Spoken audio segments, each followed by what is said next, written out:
célébrer la finale de Ligue des Champions, éliminer l'équipe de l'Inter et du PSG. Quel serait le 11? Au cas Yann Sommer, il a été pour moi plus régulier que Donnarumma sur l'entièreté de la saison. Et sa double confrontation contre le Barça est rentrée dans l'histoire dans mon livre. On passe aux latéraux et les deux sont du PSG. Nuno Mendes et Hakimi ont sorti une énorme saison. Le Marocain est le meilleur à son poste actuellement, et le Portugais est monté en puissance sur cette deuxième partie de saison. Pour la défense centrale, ce sera une paire de gauchers.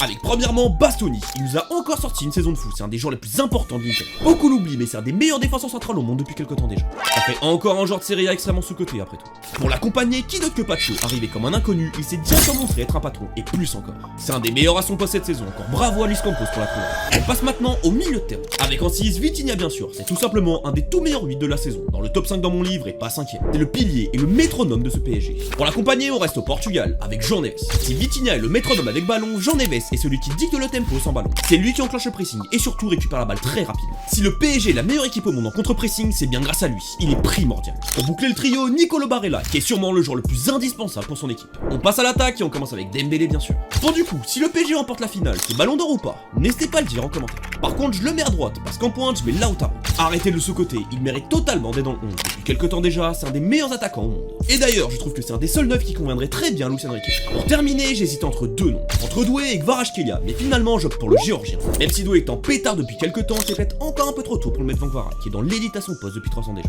Voici le 11 au complet, ça fait 4 joueurs de l'Inter et 7 pour le PSG. Donc ça confirme bien que le PSG est bien mon favori. N'hésitez pas à mettre votre 11 en commentaire, de like et de vous abonner pour plus de vidéos foot.